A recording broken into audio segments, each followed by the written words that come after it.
marketing, perdón, ya está por aquí grabándose la sesión como lo pide el Instituto Nacional Electoral. Y bueno, bienvenidos sean todos ustedes. Ahorita se van a ir agregando más participantes. Eh, el día de hoy, dentro de este curso de marketing político digital, vamos a escuchar a Fernando Francia en el módulo número 4 sobre el tema desarrollo de competencias para la participación política en su edición audiovisual, ¿sí?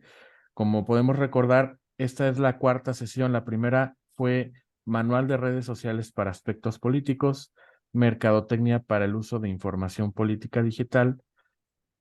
La tercera fue Uso de marca e imagen personal y hoy estamos en Desarrollo de competencias para la participación política en la edición audiovisual.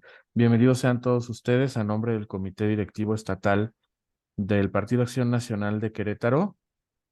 Pues sin más, me permito dar por aquí una pequeña semblanza sobre Fernando Francia. ¿Quién es? Fernando Francia nació en Uruguay en 1973 y ha desarrollado su vida profesional en Costa Rica. Es periodista, diseñador gráfico, productor audiovisual y consultor en comunicación estratégica.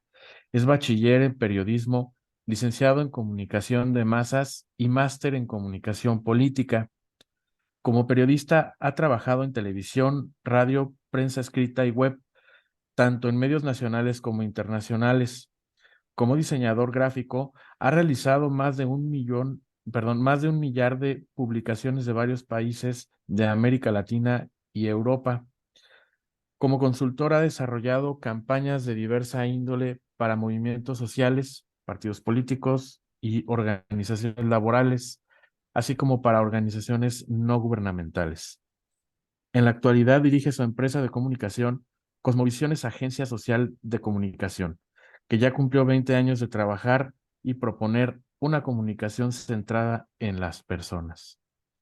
Fernando, bienvenido, gracias por tu tiempo y pues te dejo los controles. Bienvenidos sean todos.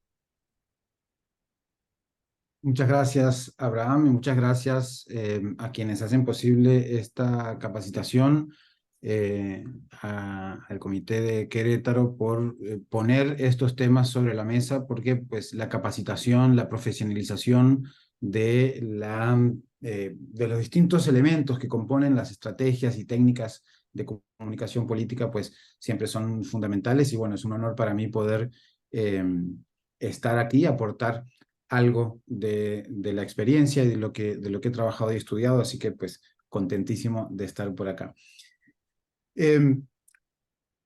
Antes que nada, bueno, la temática va a ser la producción audiovisual. Vamos a entrar un poquito no desde solamente el apretar el botón, sino en ir un poquito más allá, en entender algunas cosas más básicas, más previas, para luego cuando apretemos el botón, entendamos qué es lo que estamos viendo en un cuadro, en una pantalla.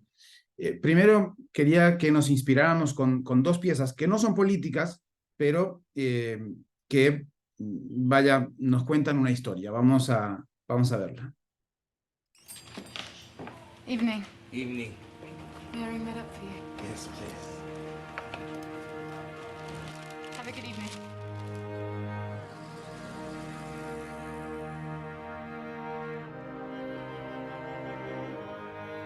Repeat after me. A. A. Then B. and C. C. A, B, C, D, E, F, G. No. Not good. Not good. Just the sounds that words make. Cat, dog, Calamari. Yeah. trash, on the beach. Good, good. Farm, fresh.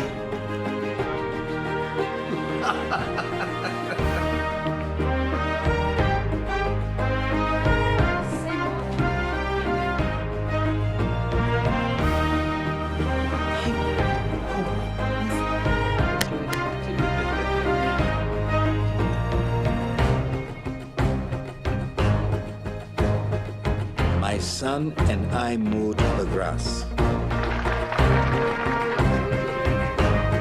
What's the gold star? Gold star. Unbelievable!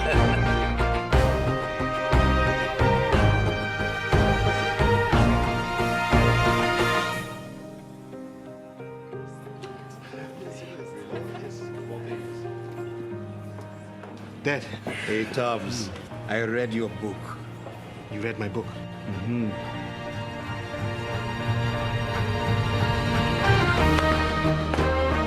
Barman, give that man a belt.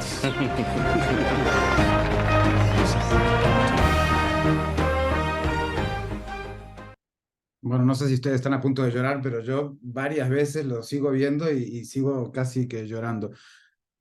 Claramente apelamos a las emociones.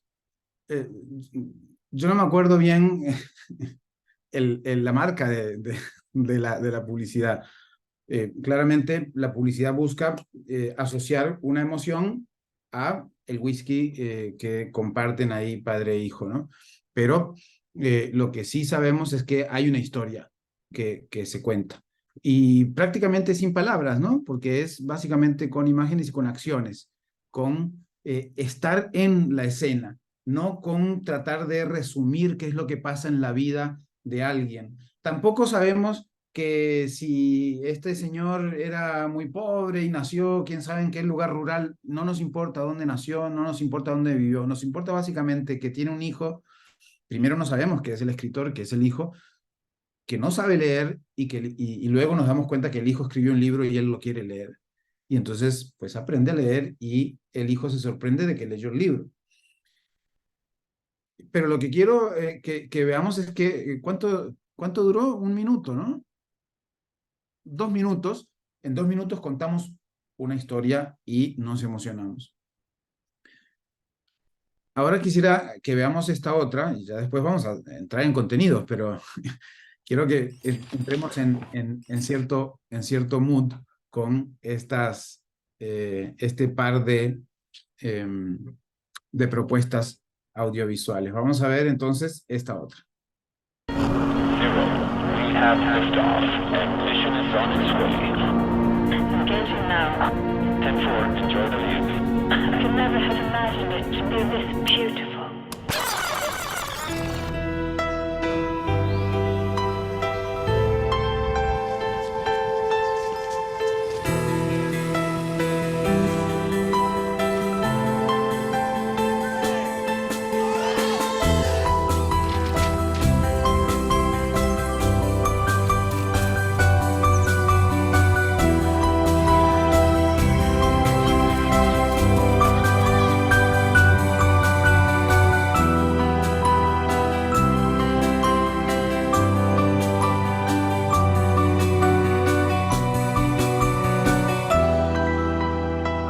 Good job, Karen. Mission accomplished. Over and out.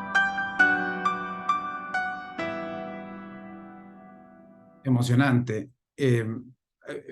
Hay muchas cosas que podemos ver aquí. A mí me gusta un detalle, me encanta un detalle, todo me gusta, pero me encanta este detalle.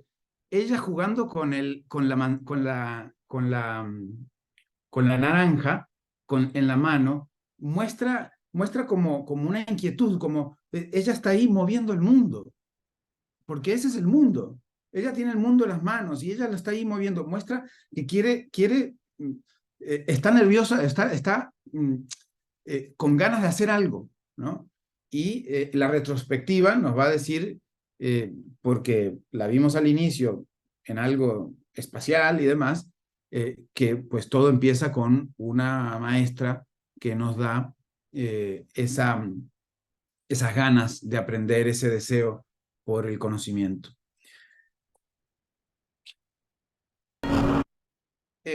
Bien, un saludo ahí a Mario, a Evelyn, a Noemí, y si quieren decirnos de dónde son, pueden ponerlo ahí en el chat. ¿De dónde no? Todos son de Querétaro, pero de nombre y localidad.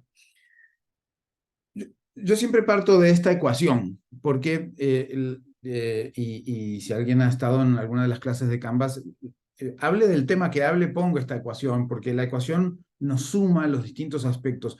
No vamos a ganar una campaña con un buen audiovisual, no.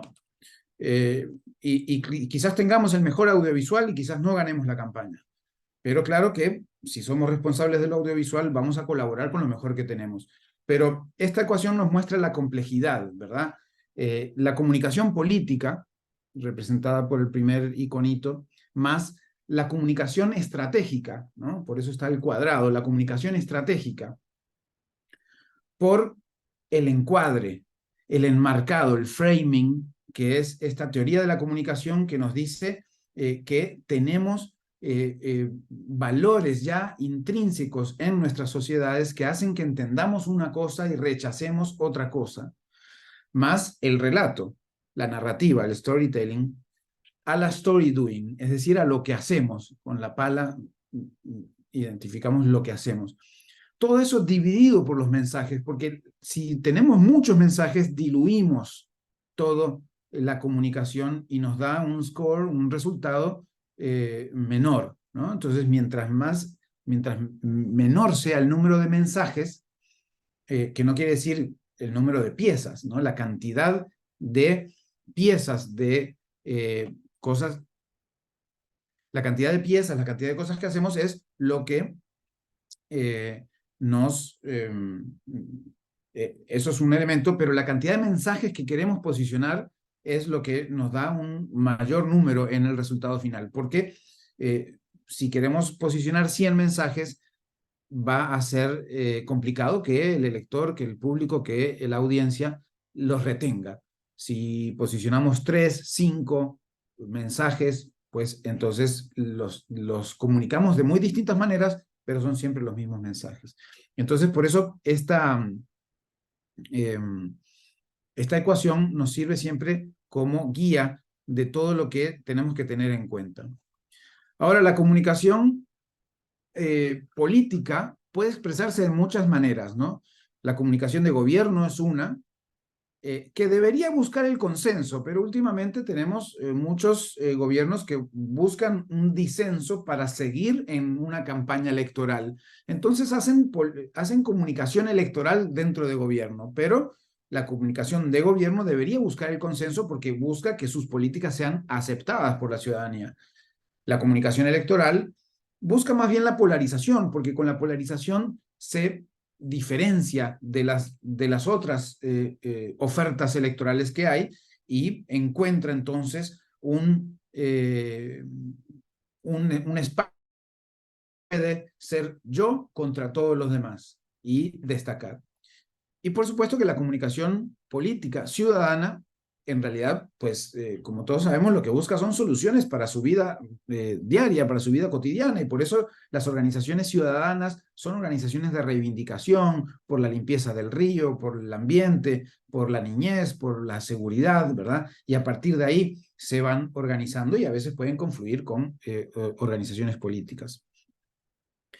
Teniendo en cuenta esto, y centrándonos un poco en la campaña política, sabemos que es un esfuerzo coordinado, es una orquestación, una administración de recursos para posicionarnos en el día a día de las personas, en la mente de las personas, en el pensamiento de las personas, y por supuesto que llamar al voto, que es lo concreto que tenemos que hacer. Pero claro, la campaña tiene una extensión determinada y vamos quemando algunas fases. Pero no vamos a centrarnos mucho en esto porque queremos llegar rápidamente a algunos temas de la narrativa audiovisual.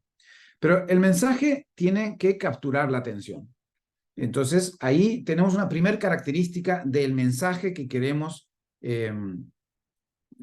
transmitir. Una de las técnicas que podemos usar es el storytelling. No es la única y no siempre tenemos que usarla. A veces uno se obsesiona con que todo, sobre todo me pasa a mí, que me obsesiono con que todo tiene que contar una historia. Pero a veces queremos dar un dato, a veces queremos simplemente pues, aportar un mensaje de otro tipo para tocar otras fibras en la mente de las personas. Es válido también.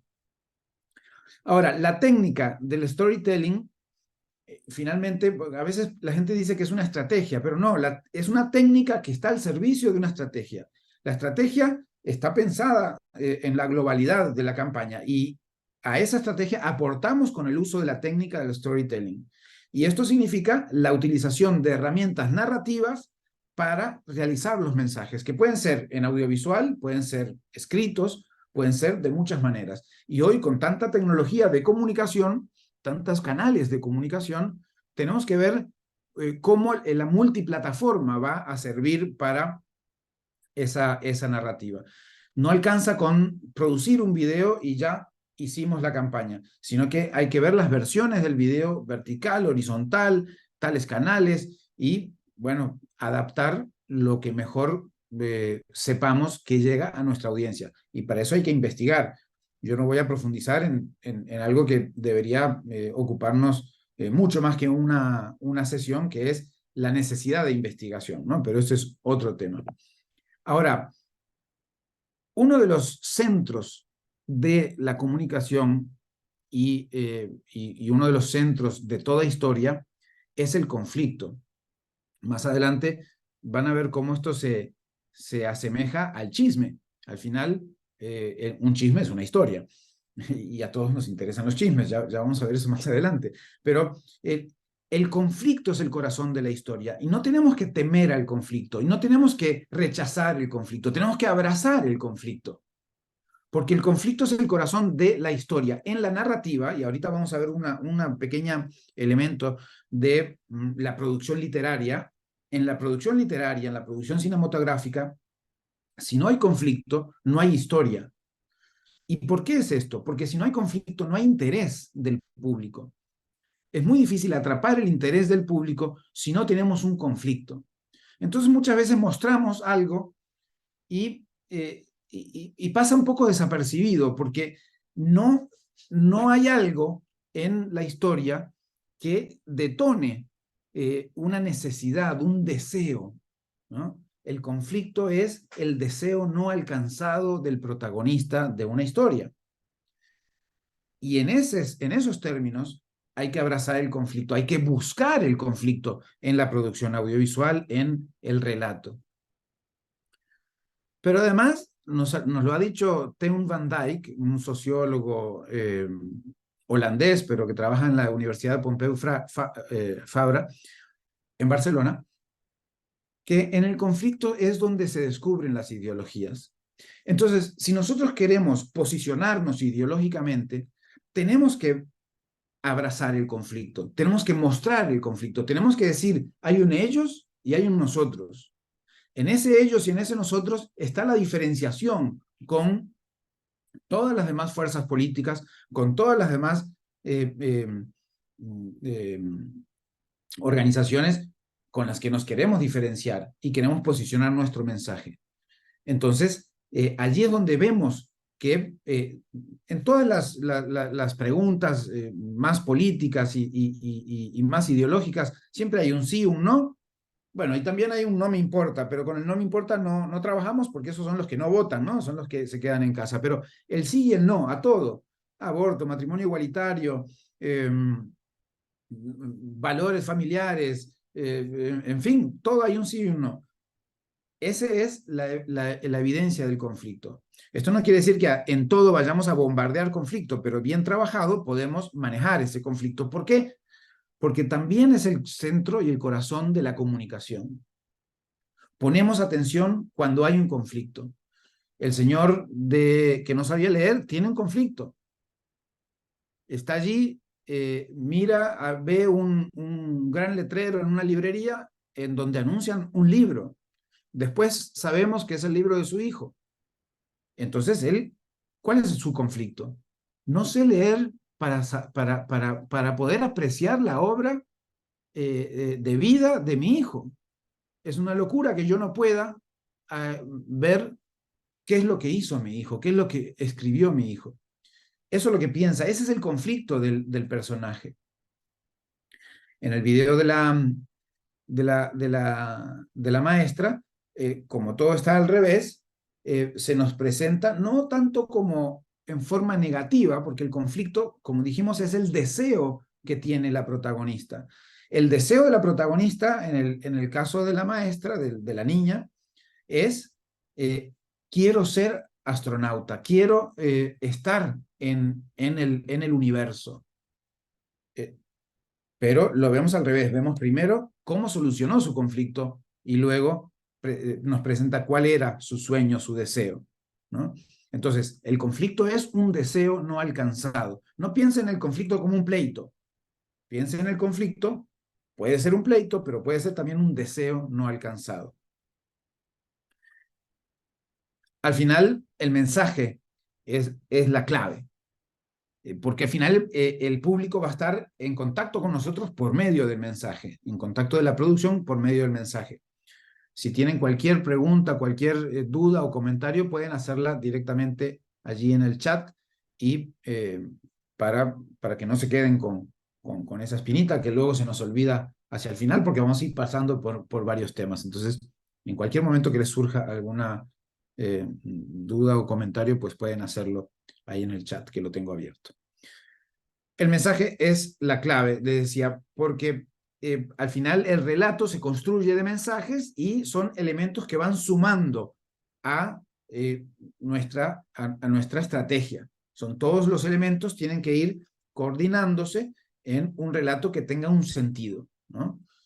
Un señor quiere aprender a leer porque quiere festejar con su hijo, sabiendo cuál es el logro de su hijo y, bueno, como es una publicidad, pues tomarse el whisky, pero eso ya es parte del call to action, ¿verdad? Quiere celebrar con su hijo sabiendo lo que hizo. Una mujer que ha logrado un éxito en su carrera aeronáutica, piensa en cómo inició, es decir, esa niña tenía su deseo de estar en contacto con las estrellas y los planetas. Al final, lo que interesa es el conflicto. Si la cuerda no le pasa nada, ahí no hay historia, pero si está por romperse y se rompe, ahí tenemos una historia de cómo logramos entonces amarrar esa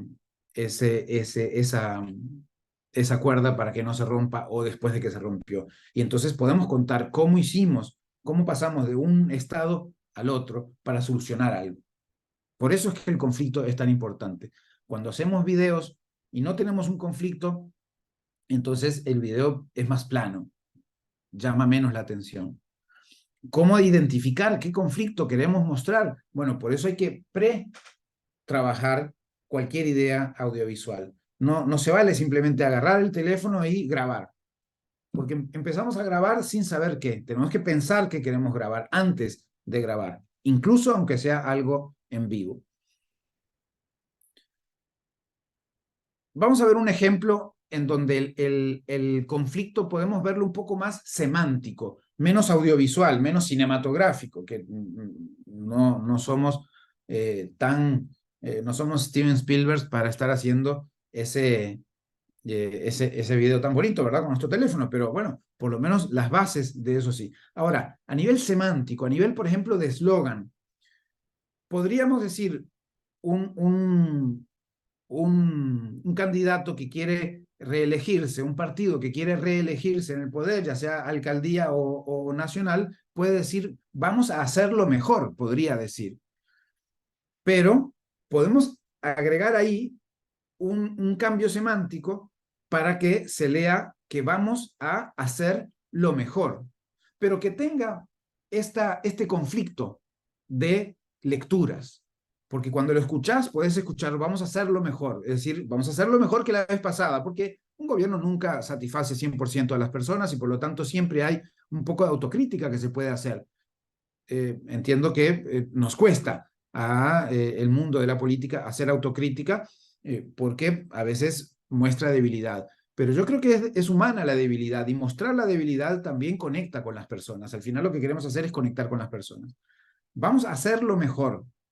Suena a una autocrítica, pero en realidad estamos afirmando que vamos a hacer algo que es lo mejor del mundo, lo mejor del país, y que después incluso podría evolucionar hacia las últimas semanas de campaña en ser lo mejor. Bueno, hicimos esta propuesta no se terminó. Ustedes saben que al final es bien difícil que todos los actores políticos en un partido se pongan de acuerdo, entonces no se llevó a cabo esta campaña. Pero esta otra en un caso de Costa Rica. Pero esta otra sí la hicimos, y era una disonancia cognitiva en cómo se presenta gráficamente un elemento y cómo se lee un elemento. Vamos a verlo en la próxima, que es tú y yo, podría decirse, pero al final, en realidad, vamos a ver que es tú y la candidata de lo que estamos hablando. O podría ser que signifique tú y ya, ¿no? Porque visualmente teníamos esta propuesta.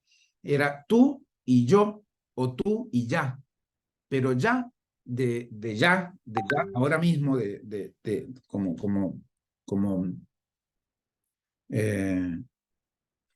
como afirmación, pero al poner la arroba también lo vinculamos al poner la arroba en el nombre de la candidata.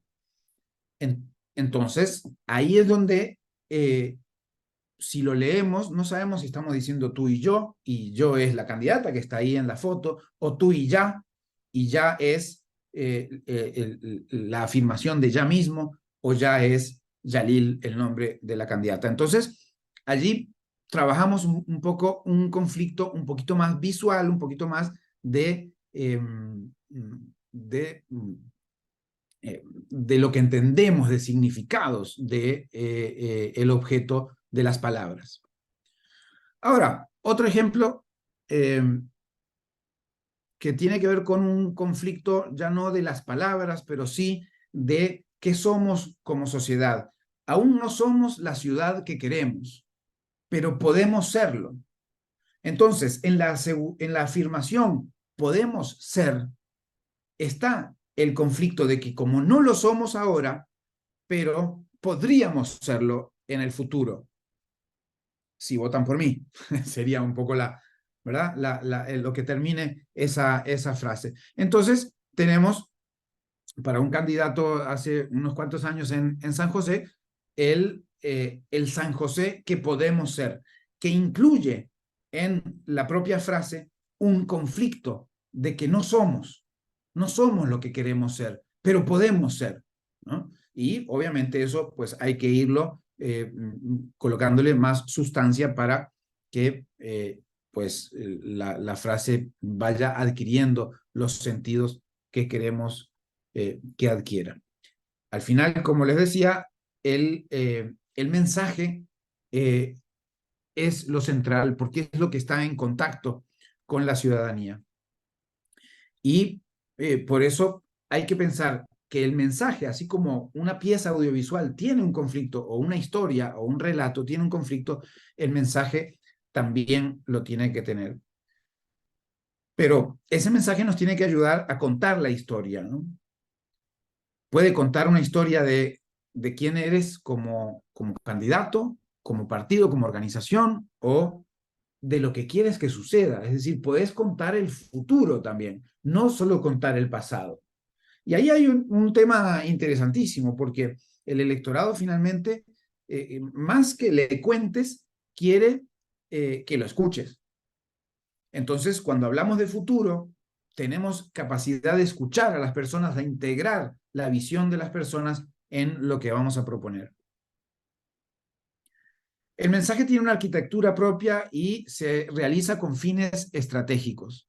Es decir, si no tenemos una estrategia previamente elaborada, de nada sirve tirar miles de mensajes, porque van a ir cayendo todos a sacos rotos, porque no van a ir sumando a algo que nosotros prevemos que viene en el futuro.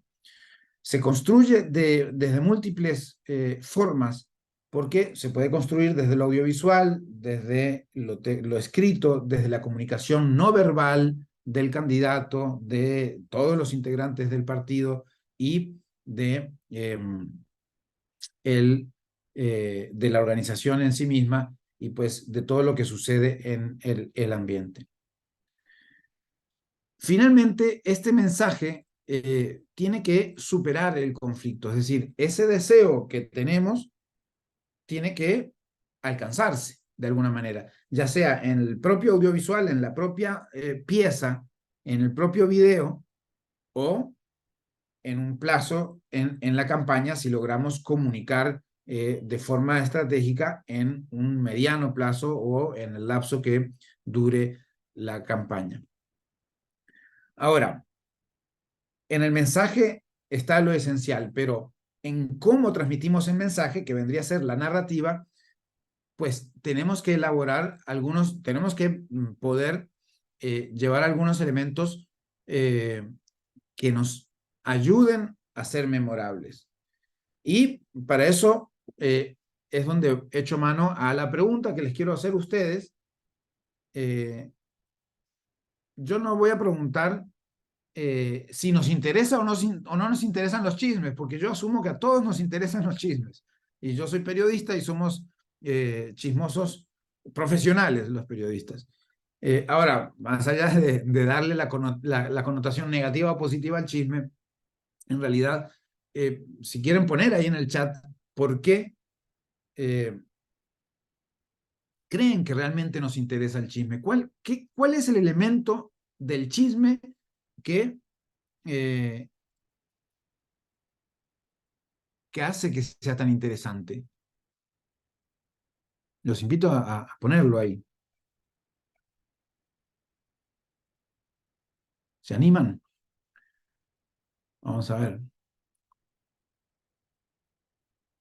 Conocer algo desconocido de la persona, dice Manglio. Y Mario dice el morbo. Noemi dice para saber lo que pasa, las necesidades sociales, los conflictos y situaciones sociales, la especulación. Dice Mario también.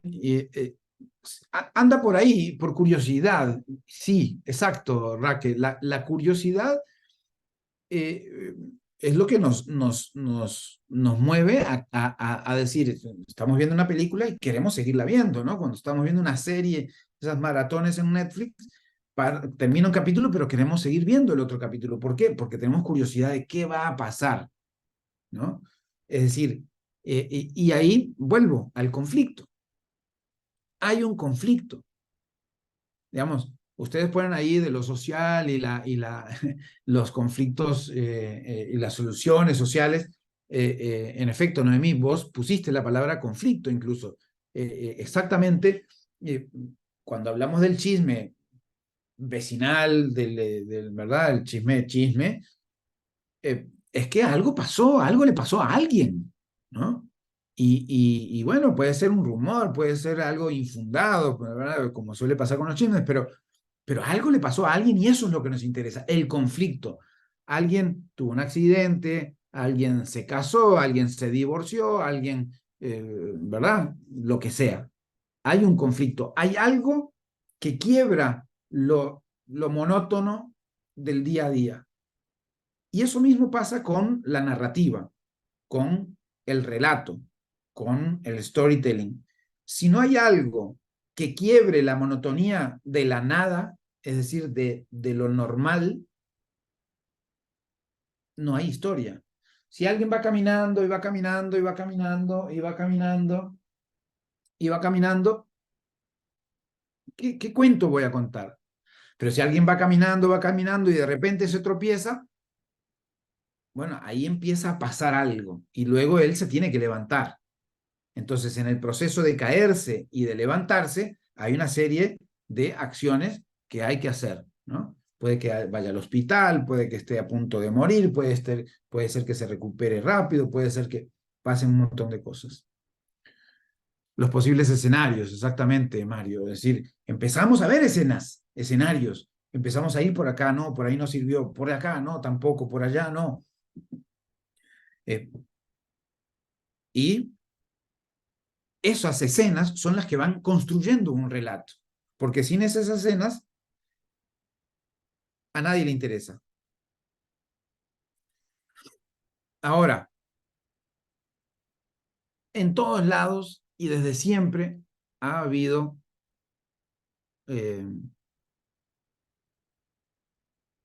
historias, cuentos, relatos. En este caso, esta pintura de las cuevas de Altamira, no sabemos exactamente qué es, pero podemos imaginar, y hay mucha gente que ha puesto tanta capacidad y estudio para entender que podría ser que alguien está contando lo que ya vio afuera de las cavernas, o alguien está preparando a los nuevos cazadores a ver a qué se van a enfrentar, o alguien está contando algo que va a pasar en el futuro incluso, porque nos vamos a encontrar en un bicho de estos allá afuera y tenemos que ir preparados. ¿Y cómo lo contaba si todavía no tenía lenguaje, porque estamos hablando de la prehistoria? Recuerden que se entiende que la historia comienza cuando el ser humano adquiere la capacidad del lenguaje. Ahora, podemos no ser tan solemnes y decir que hay historias no solo desde siempre, sino en todo lugar. Hoy ustedes contaron una historia. Se tomaron a tomar un café con alguien y contaron una historia. Pero, ¿cómo contaron esa historia? Ahí está el punto de lo memorable. Y podríamos contar una historia de un señor barbudo de hace muchos miles de años que entró a alguna taberna y quiso entender cómo se contaban las historias, y escuchó a toda la gente que ahí con sus vasos, quién sabe de qué material serían en aquella época, pero algo tomaban de fijo, no sabemos qué, no sabemos cómo, pero se juntaban en un lugar, ¿no? Y contaban historias, y él tomaba nota, y él veía qué era lo que se contaban en esa época. Dicen que podría haber ido una semana después, un tiempo después, a tratar de consultar, de saber qué historias de las que se habían contado antes se recordaban en ese momento, y empezó a entender estructuras narrativas. Ese señor era Aristóteles, que aunque muy en su época, de hace casi 2500 años, tenía nociones muy erradas del mundo de la vida, pero había observado y anotado muchas lecciones, tanto políticas, porque tiene un libro que se llama Política, como estéticas, porque tiene un libro que se llama Poética, en donde habla de la narrativa. Y entonces ahí él dice que toda historia tiene 3 partes básicas. Y ese es el centro de la estructura aristotélica, la narrativa aristotélica. Toda historia tiene un inicio, algo en el medio y un final. Y ustedes me dirán, bueno, no hay que ser Aristóteles para saber eso, porque todo inicia, todo sigue y todo termina, ¿no? Es más, sabiduría popular. No hay que ser ni siquiera letrado para saber que todo inicia y todo termina. Pero lo que estudió Aristóteles, lo que quizás nosotros así a pura simple vista no necesariamente vemos, es que ese inicio, ese medio y ese final tienen una función en el relato, no solamente un lugar, ¿no? Entonces vemos que hay un planteamiento, vamos a ponerlo de verde o turquesa, ahí salió medio verde, pero turquesa verde, planteamiento, le llamamos a ese inicio. Tienen una función de planteamiento, plantear el mundo ordinario, el mundo que vivimos, cómo es la situación antes del conflicto, ¿no? La persona camina y camina, y podemos describir dónde camina, podemos describirle a la persona, podemos ver ese mundo ordinario. Pero luego pasamos al desarrollo, que a ese medio le llamamos desarrollo. Planteamiento, desarrollo. En magenta vamos a poner el desarrollo. El desarrollo, alguna gente le llama nudo, alguna gente le llama relato principal, vamos a llamarle desarrollo. ¿Por qué? Porque se desarrolla la historia. Una vez que pasa el conflicto, que puede ser un problema, que puede ser una felicidad, o sea, puede ser positivo. Me gano la lotería, es un conflicto. Ustedes dirían, denme de esos conflictos. Sí, claro, denme. Pero luego hay que saber qué hacer con esa lotería, ¿no? Que te ganaste. Y hay que saber enfrentar a todo el mundo que viene a pedirte un poquito de eso que ganaste, si se enteraron. Entonces, bueno, o cómo mantener oculto, o cómo ir a cobrarlo sin que nadie sepa. En fin, hay un montón de conflictos alrededor de las cosas buenas, pero el puro hecho bueno también es un conflicto. Y ahí viene eso que decía Mario, los posibles escenarios, ¿no? Es decir, empiezan a ver escenas que tenemos que relatar. ¿Por qué? Porque es el desarrollo, la cosa va agrandándose, o el conflicto se agranda, la felicidad se agranda, la tristeza se agranda, para que en el relato estemos pendientes de eso. Ustedes me dirán, pero ¿cómo puedo hacer eso yo en una nota de Facebook o en una historia de Instagram? Bueno, ya vamos a ver algunos elementos, pero tenemos que poder encontrar el conflicto, encontrar algo que luego ya sabemos que se va a solucionar, ¿no? Por ejemplo, en un partido de fútbol, el conflicto es el deseo de ganar, ¿no? Pero que al inicio todavía no lo sabemos. El planteamiento son los primeros 5 minutos, quizás, en donde vemos qué formación tiene, 4-4-3, quiénes están jugando, ¿verdad? ¿Qué posición toman? ¿Cómo hacen los pases, ¿no? Un poco, ¿cuál es el planteamiento del juego? Y luego empieza el desarrollo, una jugada, la otra jugada, una mirada para ver a dónde va el balón. Hay todo un desarrollo. Y luego, bueno, ¿vienen los goles o no vienen los goles? Si no se soluciona, al final, bueno, en el fútbol está el empate, que es una especie de ya veremos cómo se soluciona más adelante, es decir, no se termina de solucionar, o hay una victoria y ese es entonces el desenlace que solucionaría el conflicto. Pero tenemos también el desenlace, justamente. Vamos a pintarlo de amarillo naranja. El desenlace es quien es posterior a la solución del conflicto. La solución del conflicto te va a dar una serie de beneficios, una serie de situaciones de vida, de aprendizajes, de felicidades, ¿no? Que vas a entonces volver a una cotidianidad mejorada. Es decir, vamos a volver al inicio, pero con algo mejor de lo que teníamos antes, ¿no? Porque si teníamos un enamoramiento y no nos correspondían, al final de la historia clásica, el chico y la chica se casan. Entonces, final feliz del típico de las novelas de los 80s y 90s que algunos veíamos o veían. Pero si queremos verlo en una gráfica, podemos verlo así. La tensión dramática, ese suspenso, digamos, lo señala la curva hacia arriba y el tiempo, el transcurrir del tiempo, la curva hacia la derecha. Entonces, ahí tenemos el primer acto, que es el planteamiento, el segundo acto, que es el desarrollo, y el tercer acto, que es el desenlace, con los mismos colores que vimos en la diapositiva anterior de la carrera, para simbolizar el inicio, el medio y el final, planteamiento, desarrollo y desenlace. La idea es que en el primer acto, muchas películas, muchos cuentos pueden empezar con algo, con fuerte suspenso, es decir, podrían empezar allá arriba, pero normalmente empieza suavemente a ir subiendo el interés, la tensión. ¿Y ahora qué va a pasar? Al inicio estamos viendo un poco qué es lo que pasa en ese mundo ordinario, pero pasa algo ahí al final del primer acto que es el que da pie a que empiece a contarse la historia. Realmente antes de el final del primer acto no se ha contado realmente la historia, apenas estamos entendiendo dónde estamos. Hay al final del segundo acto un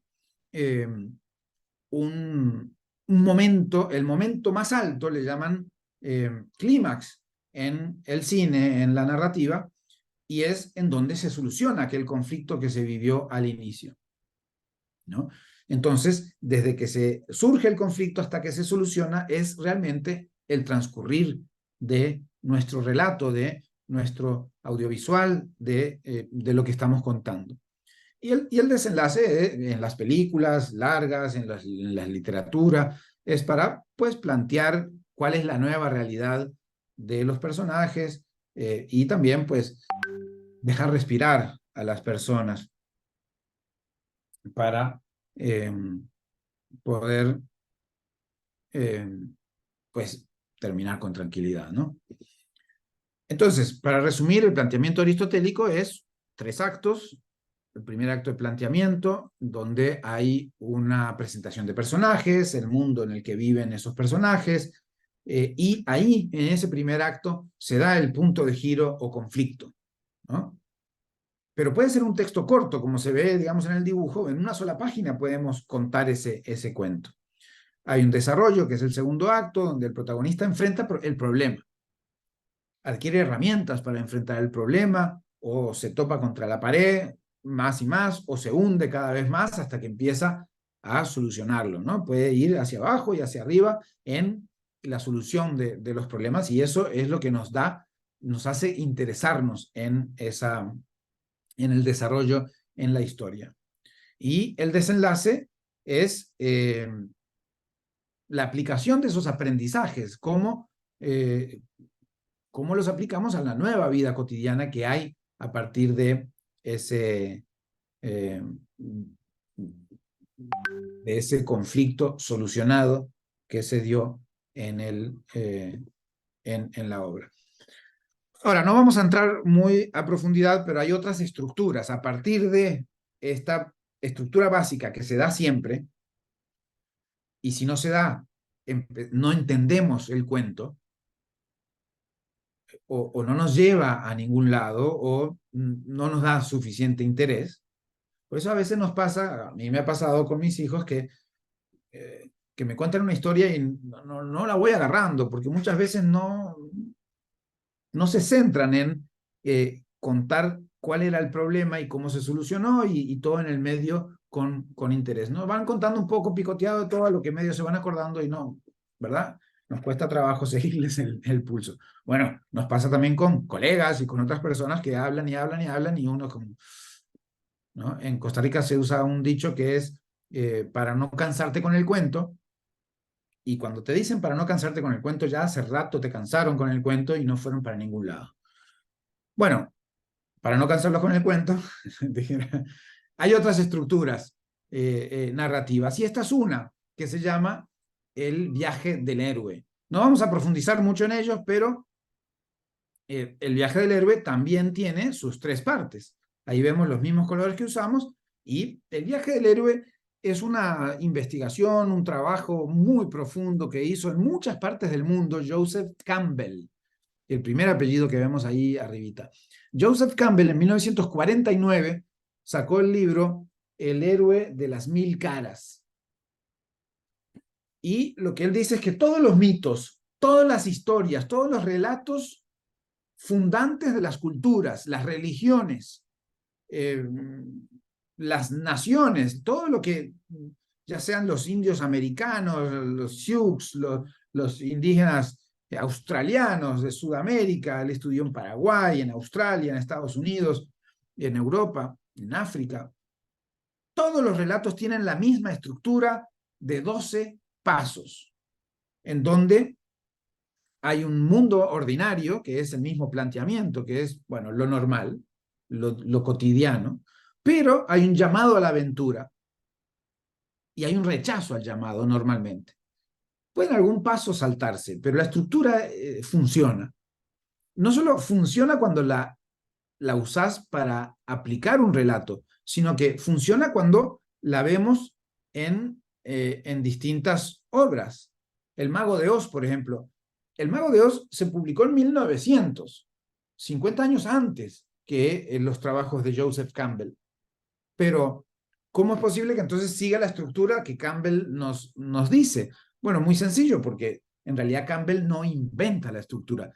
Campbell identifica la estructura en la cosmovisión de las culturas, de los relatos, de las religiones, Buda, Cristo, todos los relatos tienen esta estructura. El héroe de las 1000 caras, The Hero with a Thousand Faces, es el libro de Joseph Campbell, y estas películas, algunas muy modernas, de hace 2 o 3 años, algunas viejísimas de de 120 años, como El Mago de Oz, pues siguen esa misma estructura. Ahora, al final, lo que tenemos es lo básico: el conflicto y su solución, ¿no? En el cuento típico del relato de amor hay un problema en la pareja o no tengo pareja, y al final encuentro el amor y vivo la vida feliz, ¿no? Un poco el relato clásico de la historia de amor. El punto de giro, o podría ser al revés también. Cuando me caso, cuando me junto, cuando encuentro el amor, empiezan realmente los relatos hasta que pierdo el amor, ¿verdad? No es que tenga que ser negativo para hacer conflicto, es un deseo que yo quiero, que yo tengo y que todavía no logro, pero el deseo hace que se mueva esas ganas de hacer algo, porque si yo no tengo un deseo de algo, me quedo sentado y no hay historia, pero si tengo un deseo de algo, me muevo para que suceda. Ese es el punto con el conflicto, ¿no? El conflicto es cuando algo se tensa o cuando algo es muy alegre. De cualquier manera, algo pasa y pues lo solucionamos, ¿no? Ese es el meollo de cómo contar una historia. Y por eso es fundamental entender algunas de estas cosas. Y podrían ser demasiado profundas como para un story, pero nos ayuda que podamos confrontar cualquier producción de comunicación con esta lógica aristotélica de los 3 actos, aunque sean en 30 segundos, y sobre todo conflicto-solución. Ahora, hay un elemento que podemos tener en cuenta, que a veces es difícil en los 30 segundos, en los 15 segundos, pero se puede, que es colocar en escenas. No que resumamos la historia. Yo puedo contar la historia de hay un señor que no sabe leer y el hijo escribió un libro y él quería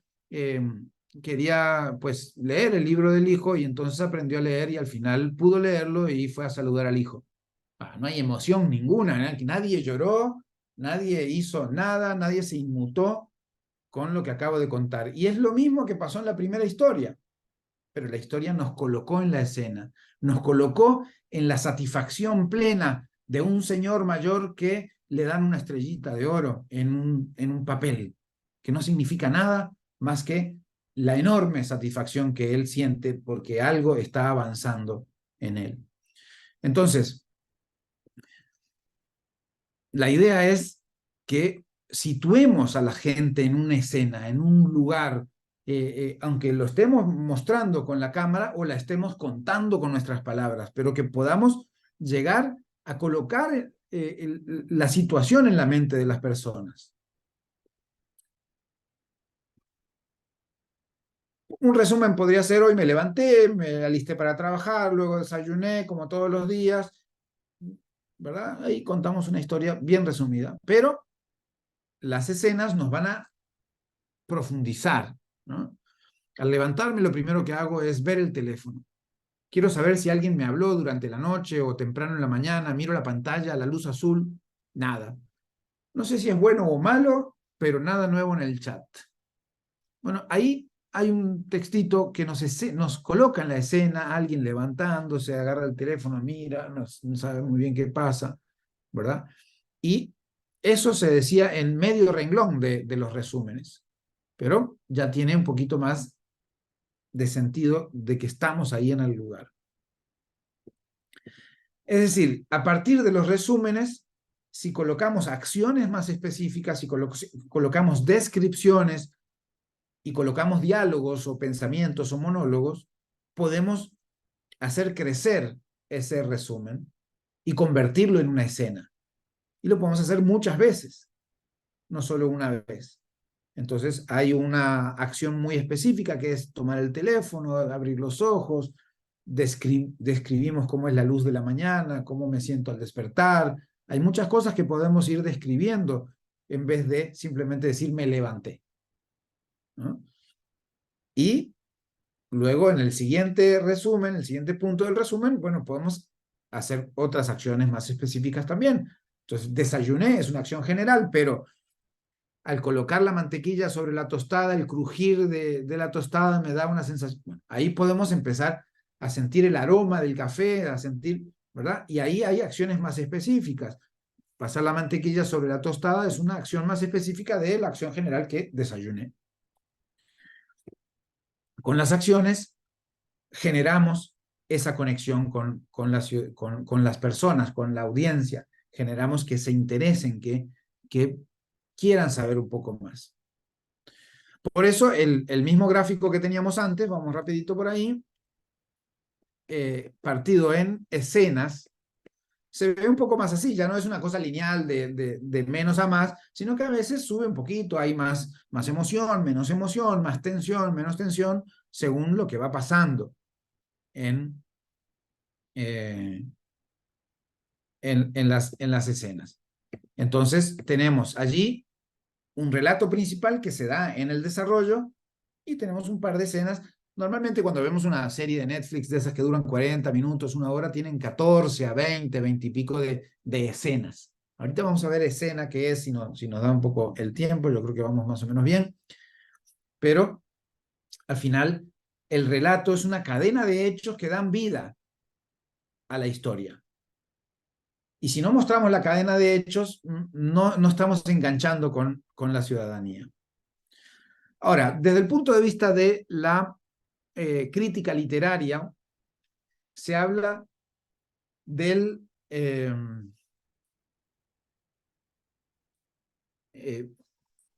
conflicto como motor de la acción.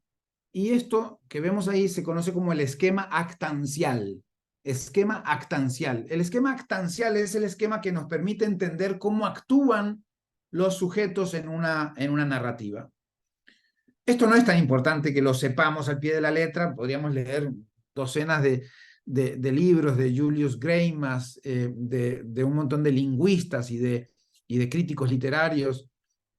Ahorita vamos a ver algunos de esos libros para que ustedes lo tengan.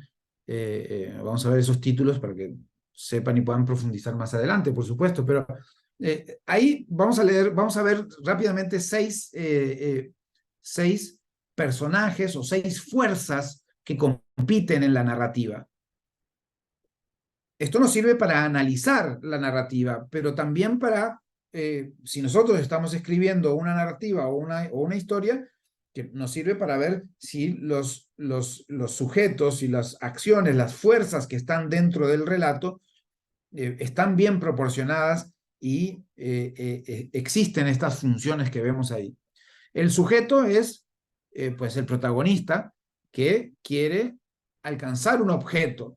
Vamos a ponerle objeto, pero obviamente puede ser el amor, el deseo, la libertad, la esperanza, ¿verdad? Un país mejor, una ciudad mejor, en fin, ¿no? Ese objeto no es una cosa que agarro, no es un teléfono que quiero, puede ser algo etéreo, conceptual. Ahora, hay un destinador, hay alguien que le da la condición de deseo a ese objeto, ¿no? Es decir, si mi objeto es la presidencia, hay una constitución o unas leyes o un orden constitucional que le da a esa presidencia las características de por qué yo la quiero obtener, ¿no? Si vamos a hablar mal y pronto con las historias clásicas de Disney o de príncipe y princesa, el muchacho que todavía no es príncipe porque no se casó con la princesa, el muchacho quiere casarse con la princesa, el destinador es quien le da la condición de princesa a la princesa. Bueno, pues el rey y la reina, ¿no?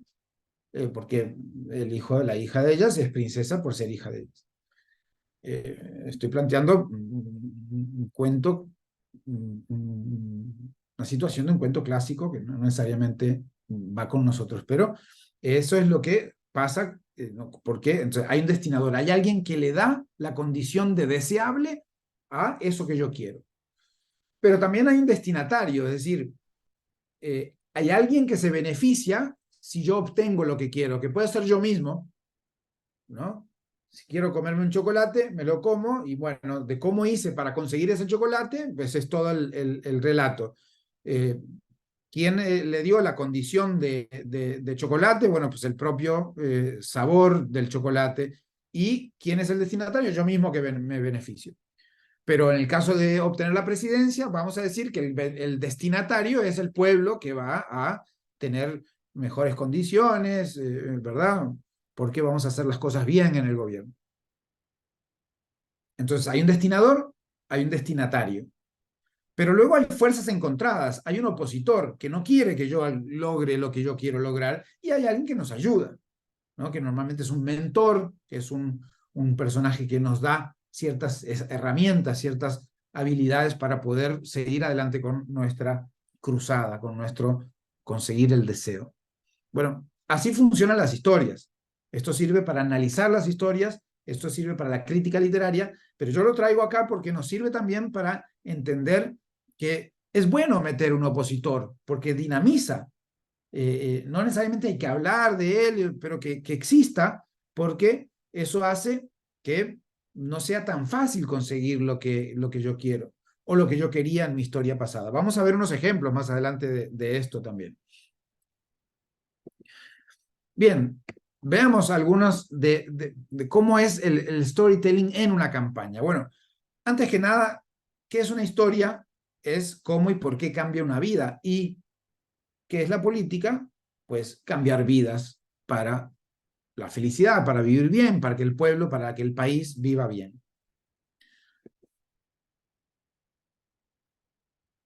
La noción de nación tiene que ver con el relato también, porque cuando compartimos un relato, nos sentimos parte de un núcleo, de una nación, ¿no? Podemos compartir el relato con los vecinos de un barrio, podemos compartir el relato con los coetarios nuestros que vamos todos a la universidad o a determinado trabajo, o todos los que somos colegas de determinada profesión, compartimos un relato, ¿no?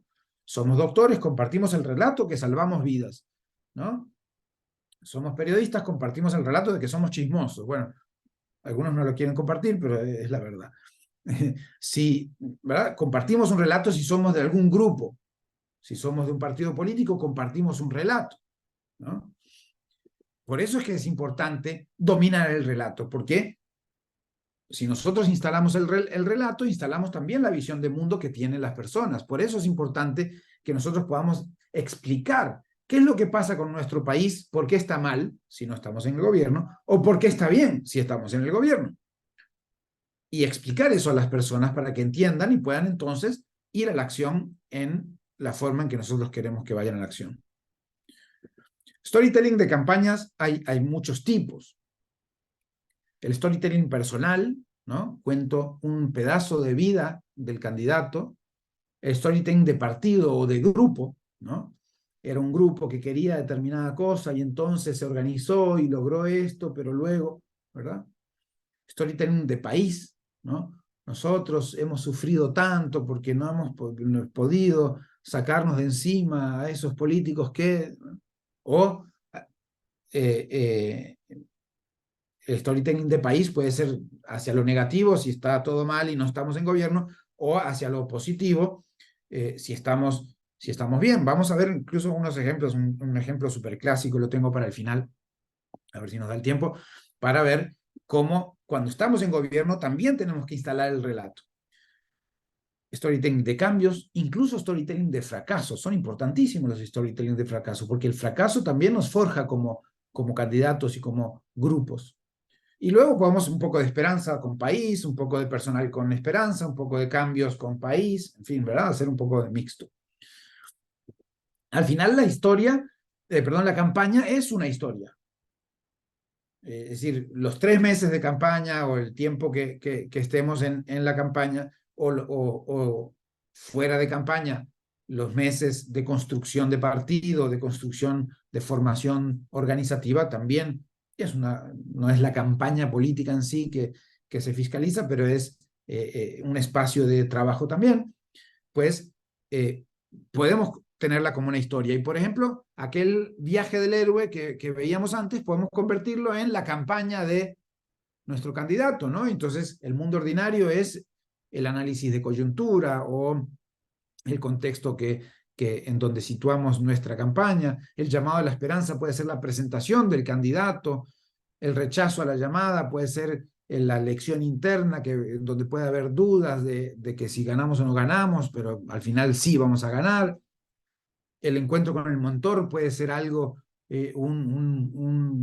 una pieza que se haga alrededor de algún líder del partido, de algún viejo sabio, la vieja sabia, o algún académico, consejero que esté de nuestro lado. En el viaje del héroe se habla de un umbral, de que pasa del mundo ordinario al mundo especial, como si recuerdan el Mago de Oz, ella está ahí, ¿verdad? En su casa, viene este tornado, no sé qué, pum, y entonces ella se va en el viaje en el camino amarillo, ¿no? Y ahí empieza a encontrar a sus aliados, a sus enemigos, a sus pruebas, ¿verdad? Y esto lo podemos ver así fantásticamente como en el Mago de Oz, lo podemos ver en la vida cotidiana, que no es un mundo especial como tal, pero sí es un journey, un viaje, un elemento que nos hace transitar, ¿verdad? En una etapa especial, ¿no? Que puede ser la propia campaña, ¿no? Y allí puede ir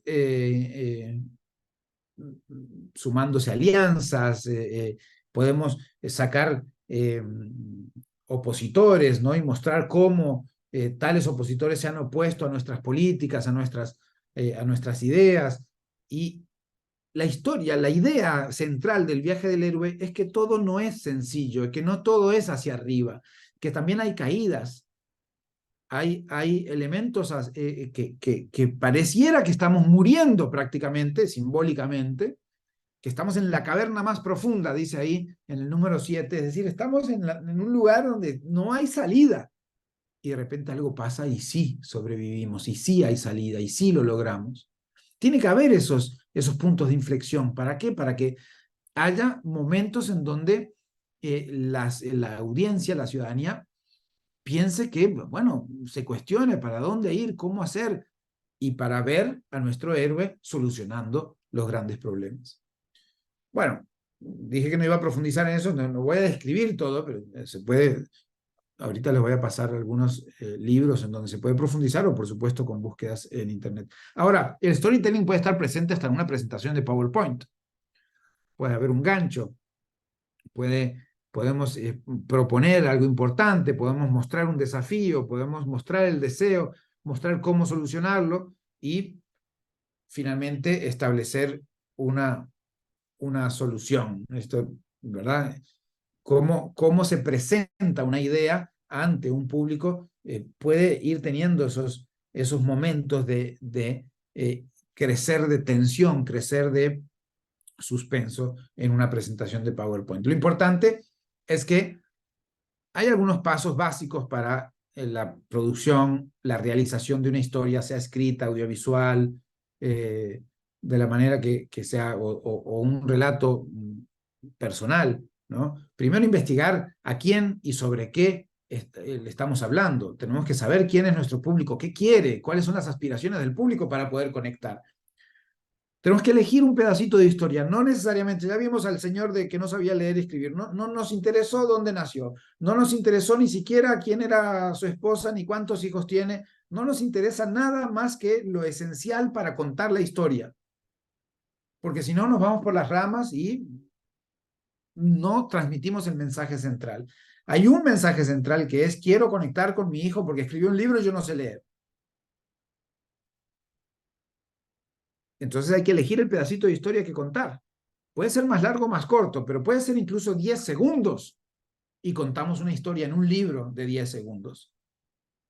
Virginia Woolf, la escritora inglesa, escribe Mrs. Dalloway, uno de los libros clásicos de ella, que es un día en la vida de la esposa de un diputado, creo que es y es un día, pero son 300, 400 páginas.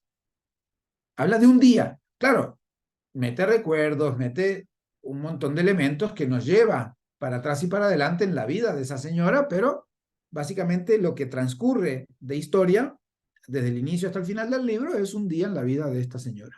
Bueno, la historia. La estructura. Puede ser viaje del héroe, puede ser estructura aristotélica, puede ser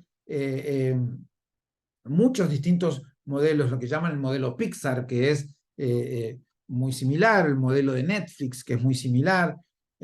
Vamos a ver si, no sé si vamos a profundizar en ellos, porque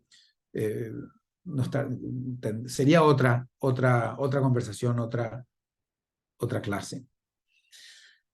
Ahora, en campaña se puede aplicar o no aplicar, ¿cuándo y qué aplicar? Bueno, la campaña de reelección o la hegemónica tiene un lenguaje. No vas a hablar de que el país está en la quiebra cuando estás, o la municipalidad está en la quiebra cuando estás en gobierno. Es un tipo de relato. Pero si sos un desconocido, tampoco puedes hacer como que todo el mundo que te conoce, porque nadie te conoce. Entonces tenés que establecer algunas cosas básicas de tu personalidad, de tu arquetipo, de quién sos, antes de empezar a hablar de programa y de qué cosas querés hacer. Te tienen que conocer, te tienen que tener confianza. Entonces no puedes hacer un relato de cómo transformar el país si nadie ni siquiera sabe quién sos. Hay una campaña de oposición que necesita un tipo de relato. ¿Por qué? Porque va a cargar las tintas en contra de lo que la gente sabe que está mal, la gente siente que está mal. Bueno, ahí buscar los elementos. La campaña del outsider, el que es fuera de la política, ¿verdad? El Bukele, el Trump, el Boric, el Milei, toda la gente que de izquierda a derecha, para arriba, para abajo, de lo que sea, pero son considerados o construidos como outsider. Sabemos que Milei es diputado, no es un outsider exactamente, además tiene sus planteamientos de personajes que estuvieron en el gobierno en los 90, que están con él ahora. Sabemos que Boric tiene todo un planteamiento que viene de la izquierda de los 70s en Chile. Sabemos que Bukele era parte de alcaldías previamente. En fin, a veces son outsiders, a veces se pintan de outsiders, pero bueno, lo logran convencer a la ciudadanía que son outsiders y a partir de eso hacen su relato. O la campaña Movimiento, ¿no? Un poco quizás lo que hizo Andrés Manuel López Obrador, ¿no? Un movimiento, más allá de que sea más impuesto o más artificial o más orgánico. Hay distintas formas, como el caso de Evo Morales, por lo menos en la primera parte de sus gobiernos, ya no estas últimas formas, así como otros partidos en Uruguay, en Brasil, ¿no? Movimientos que se van acercando a fuerzas políticas. Todos tienen sus distintos relatos. Al final, lo que queremos es construir una historia, ¿no? Y a veces se usan partes de storytelling en una pieza, a veces no. Es decir, ¿cómo identificar cuándo es storytelling? Bueno, cuando hay un relato, cuando hay algo que le pasa a alguien, cuando hay un protagonista, cuando encontramos ese conflicto, que a veces es difícil de encontrar, a veces es más fácil, y cuando encontramos, existe una solución, que puede ser un elemento sorpresa o puede ser un desenlace que soluciona lo planteado anteriormente. Como les decía, hay relatos nacionales, hay relatos personales. Vamos a ver este video de un candidato que era desconocido, finalmente ganó, no por este video, pero ganó en Costa Rica, y bueno, empezó a ser un poco más conocido, ¿verdad? Vamos a verlo.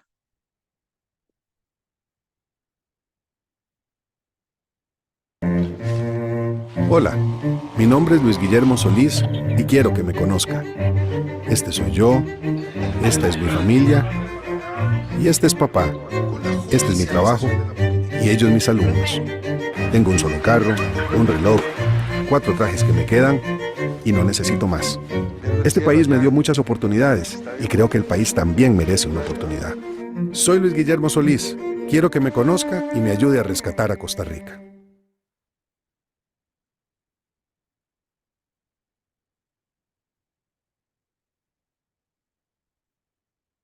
Él se presenta, cuenta brevemente quién es él, aunque podríamos entender que esta pieza no funciona aislada, es un planteamiento y que podría en una siguiente pieza generar un desarrollo sobre ese rescate de Costa Rica que él quiere hacer, ¿no? Hay un planteamiento y termina con una especie de conflicto. Quiero rescatar a Costa Rica.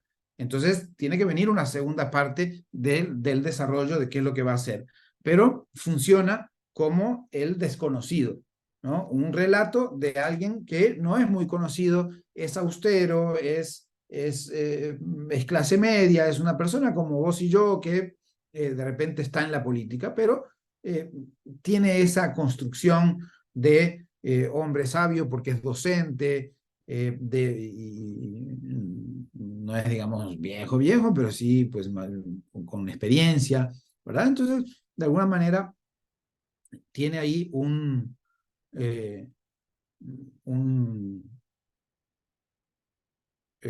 pues un relato de construcción de sí mismo, ¿no?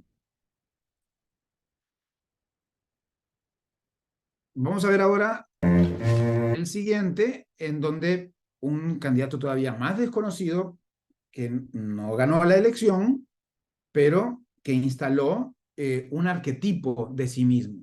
Vamos a ver es decir, una especie de forma de ser, ¿no? Frente a los problemas. Vamos a ver si le damos play ahí. Yo era adolescente cuando mi abuelo, por aprietos económicos, decidió vender su finca. Mi papá se negó a rendirse. Dejó todo de lado y se propuso a cultivar la tierra. Durante meses toda la familia se dedicó a ello. A papá le habían prometido un buen precio y había que entregar el mejor producto posible. No podíamos defraudar. Finalmente tocó cosechar y con mucha ilusión nos dedicamos a ello. Entre todos aportamos, cargamos el pick-up y nos fuimos para San José. Finalmente el futuro nos sonreía. Mi papá estaba tan emocionado que yo solo podía sentir orgullo de tener un ejemplo de un hombre tan tenaz en mi casa. Sin embargo, yo sé lo que es que las sonrisas e ilusiones de una familia se desdibujen cuando al entregar la cosecha ofrecieron un precio mucho menor al dinero pactado. La injusticia que viví me marcó para siempre. Me di cuenta que no podía seguir permitiendo que estas cosas pasaran. Por eso soy abogado. Yo lo viví. Sé lo que se siente. En el gobierno del Frente Amplio no solo haremos que el Estado compre a los pequeños y medianos productores a precios justos, sino que también pondremos límites a los exagerados intereses de las tarjetas de crédito, las garroteras y los almacenes. Edgardo, que nadie se quede atrás.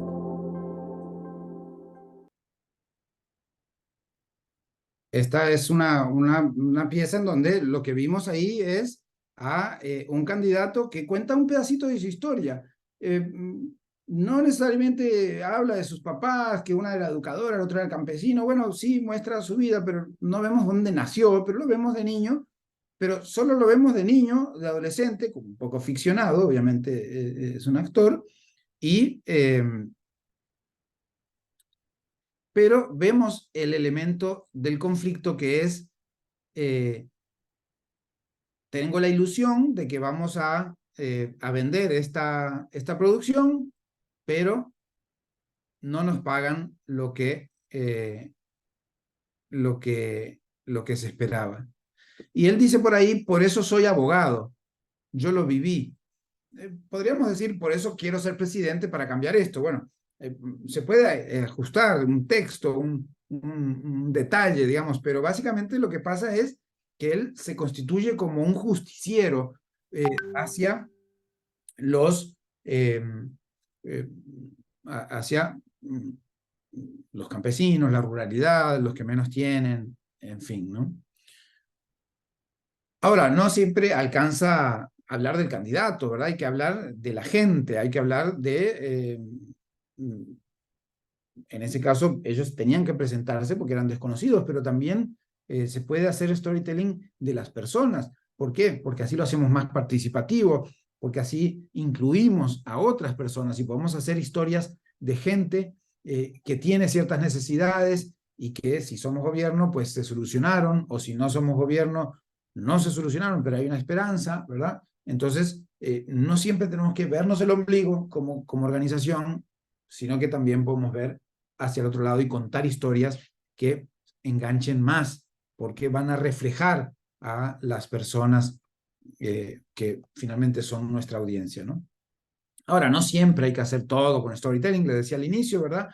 Hay distintas formas de contarlo, testimoniales, ¿no? En política, pues hay que hacer no ficción, porque aunque sea dramatizado, pero que sean verdad. A mí me consta que ese era verdad, ambos, porque pues se estudió al candidato y tratamos de jalar historias para tener algún pedacito de historia que pueda ser interesante, ¿no? Pueden ser imágenes de archivo, pueden ser de muchas maneras, ¿verdad? Pero tiene que haber una narrativa audiovisual que ahorita vamos a ver. No sé si nos va a dar el tiempo, pero vamos... vemos ahora si nos da el tiempo para ver esa otra, que es otra historia parecida. Pero bueno, al final los ingredientes mínimos es una historia que contar, un personaje que lo viva y un mensaje que queramos transmitir. Para eso necesitamos tener la historia, saber qué trozo contar, que esa historia tenga una tensión dramática, es decir, que tenga algo que vaya pasando y que vaya desarrollándose en la historia, que tenga un héroe, un protagonista, ¿no? Que contar esa historia sea parte de la transmisión de un mensaje. El mensaje de Edgardo era: soy el justiciero que quiero hacer que estas cosas no pasen más. La modalidad del storytelling, que pueda ser de una u otra situación, la modalidad de campaña, que depende de dónde estamos, ¿verdad?, en el espectro político, tener una acción solicitada, movilizarse, es decir, hacer un call to action al final, que eso en publicidad, en política, en distintos ámbitos, queda fuera del storytelling porque ya se solucionó, ya está, pero hay que hacer un llamado específico para que esté lo concreto del color, de la bandera, del nombre, de la cruz, donde se hace, etcétera, ¿no? Ahora, ¿qué elementos pueden tener un storytelling? Pues hay muchos elementos que pueden tener storytelling, ¿no? Los discursos se pueden hacer con una estructura, las entrevistas se pueden hacer con esa estructura, los audiovisuales, como vimos, las historias de Instagram, un PowerPoint, como vimos, la campaña en sí puede tener esa estructura. Muchos elementos pueden tener esa estructura. Yo tengo un modelo aquí que es una tabla de Word que ayuda a que tengan a que se pueda pegar el texto. Si yo escribo un texto largo que se lee, no sé, unas 5 o 10 páginas, y tomo trozos, un párrafo, medio párrafo, 3 párrafos, y lo voy colocando en estas celdas en la parte donde dice desarrollo, y ahí me doy cuenta si estoy cumpliendo, por ejemplo, con los 12 pasos del viaje del héroe. Yo se las puedo pasar ahí a Abraham o a alguien que tenga sus contactos para que les pase. Es un Word, es un modelo de Word. O ustedes hacen esa tabla, que la verdad que es súper sencillo, pero se las puedo pasar.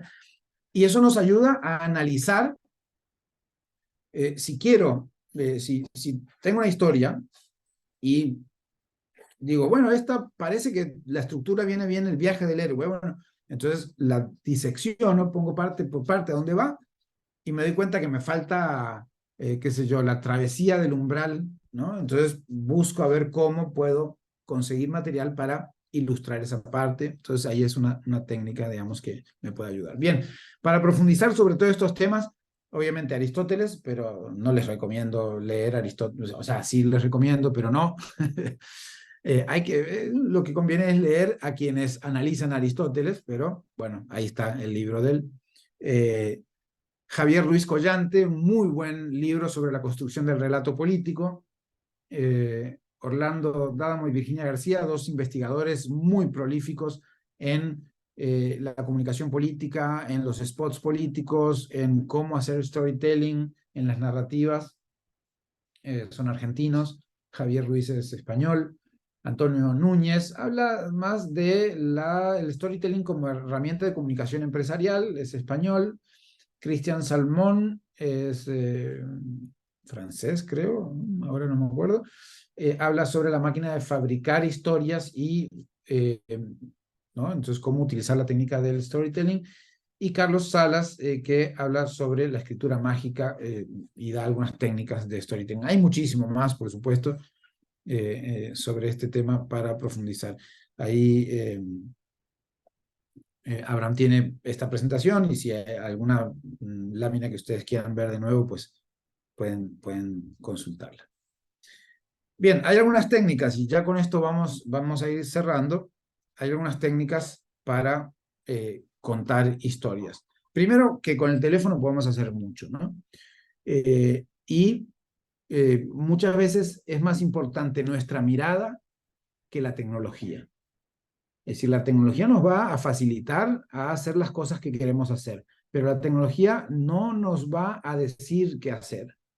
ChatGPT te puede escribir un cuento, pero no te puede contar la historia del ciudadano que acabas de conversar con él y que sabe sus necesidades. Te puede ayudar a pulir el texto que vos tenés, pero no te va a construir la historia porque lo que va a hacer es algo totalmente ficticio y además, ojo que ya ha pasado que gente construye el mismo guión en España o en Ecuador, ¿no? Y utilizan las mismas palabras para decir el mismo discurso en contra de la corrupción, como le pasó a Lasso, el presidente saliente de Ecuador, y a el presidente saliente también de España, ¿no? Bueno, pero si ustedes quieren algunas herramientas, algunas gratuitas, otras de pago, CapCut, por ejemplo, está muy de moda para historias de Instagram. Filmora es gratuito y está para teléfono y para computadora. Le da algunas herramientas un poquito más profesionales de edición, y por supuesto están los clásicos Final Cut y Adobe Premiere, que son profesionales. Pero bueno, la curva de aprendizaje puede ser más complicada. Ahora, simplemente grabar algo, pues ya, la tecnología nos va acercando a todo esto cada vez más. Antes era una cosa de muchísimo dinero y de especialistas, y ahora ya es un poquito más popular. Ahora, el eterno conflicto, ¿vamos a hacerlo vertical o vamos a hacerlo horizontal? Yo por muchos años llevaba una batalla dura y perdí, ¿no? La batalla era, todo tiene que ser horizontal. ¿Por qué? Pues porque aunque el teléfono todavía ya era vertical, cuando yo todavía estaba en la batalla por lo horizontal, el teléfono lo podemos girar a horizontal, pero la televisión no.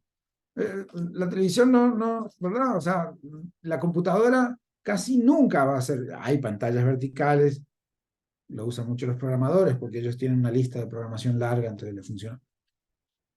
Pero bueno, ya perdí esa lucha porque los Reels de Instagram o de TikTok, porque los Stories, ahora ya todo viene en formato vertical. Entonces, lo que hay que hacer es grabar contenido, ya sea o con dos dispositivos, muy complicado, o un plano lo suficientemente amplio, más o menos como el que yo estoy ahora en esta pantalla que me ven, para que si van a cortar así, yo esté entero, y si van a cortar así, también, ¿no? Entonces, eso complejiza un poco las cosas, pero así es la vida, o se dedican a una sola de las cosas, y ya está. Hay reglas de composición, ¿no?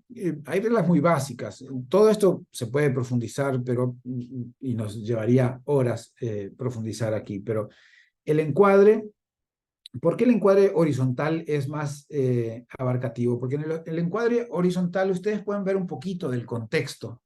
En el cuadro vertical, que es así, ustedes me ven solo a mí y no ven dónde estoy prácticamente. Pero ahora eso ya cambió. El lenguaje audiovisual cambia cuando cambian las tecnologías, cuando cambian las formas en que se exponen las personas a la comunicación. Como todo el mundo ve material vertical permanentemente, pues ya nos vamos acostumbrando a ello. Y hay que ver cómo podemos exponer el contexto también en la verticalidad. El punto de vista es muy importante. ¿Dónde ponemos la cámara o el teléfono o el aparato que sea, ¿no? Por ejemplo, si estamos en una manifestación, ¿estamos dentro de la manifestación o estamos fuera de la manifestación? ¿La vemos de arriba o la vemos desde desde el corazón mismo de ella. ¿Somos parte o no somos parte, ¿no? Normalmente un equipo de prensa la ve de afuera y se mete para hacer algunos ángulos, pero siempre va a mantener la distancia con ese actor. Pero si somos parte de la manifestación, muchas veces queremos un ángulo desde adentro hacia donde estamos. La regla del horizonte. El horizonte nunca tiene que estar en el medio, siempre tiene que estar en los 3/4 de arriba o en los 2/3, perdón, aquí arriba o en el tercio de aquí abajo. ¿Por qué? Porque si lo hace partido a la mitad, tiene que ser justificado. Puede ser que tu intención es partir a la mitad de la pantalla, justamente por alguna razón, pero normalmente eso no nos muestra en dónde está realmente el interés. La mirada es lo que tenemos que educar. Más que tener el mejor aparato para grabar, es el mejor ojo y el mejor entendimiento de la realidad de qué es lo que queremos grabar para poder alcanzarlo.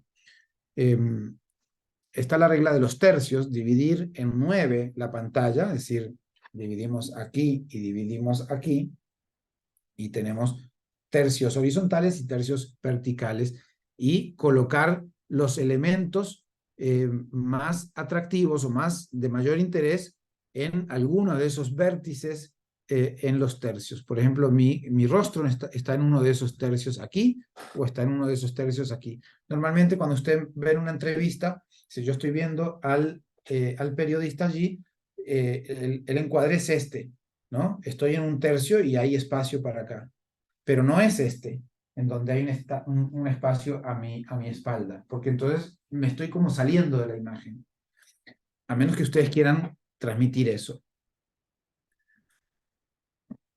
La profundidad, eso que ustedes ven allá, si yo pongo un blanco, es decir, si mi pared es blanca y no hay nada, pues parece que estoy en el vacío. A veces queremos eso, pero casi siempre queremos ver el contexto. Hay un cuadro, hay una pared rayada, hay una guitarra, hay unos libros, ¿verdad? Entendemos a este personaje, digamos, que tiene una ventana, que tiene una serie de situaciones alrededor, ¿no?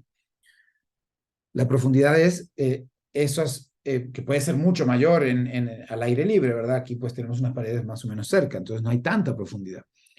La regla áurea o la proporción áurea es esa que vemos en la pantalla, que también conocido como Fibonacci, que es casi siempre 2/3 y 1/3. Hay otras formas de calcularla con más precisión, pero casi siempre es 2/1, ¿verdad? Y divide como en tercios cada parte, y eso nos va a dar proporciones más interesantes que poner el objeto en el medio. Algunos elementos de composición. Se me fue. Ahí está.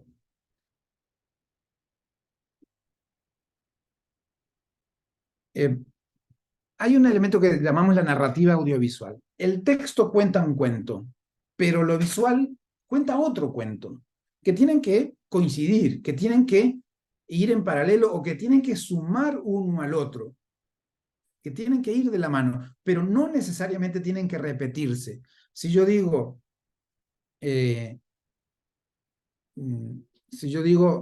tengo sed, y entonces muestro el agua, es como una repetición. Quiero un vaso con agua, muestro el agua. No está hecho para eso el audiovisual, para mostrar lo que decimos, no. Está hecho para complementar lo que decimos, para mostrar acciones de algo que estamos diciendo, no para repetir lo que decimos. Estamos muy acostumbrados a que en el periodismo es como, hay un embotellamiento, carros en la carretera, hay un choque. Casi nunca se construye la narrativa audiovisual complementando la narrativa textual. Y vamos a ver un video que lo complementa bien. Creo que es lo que viene a continuación. Vamos a ver.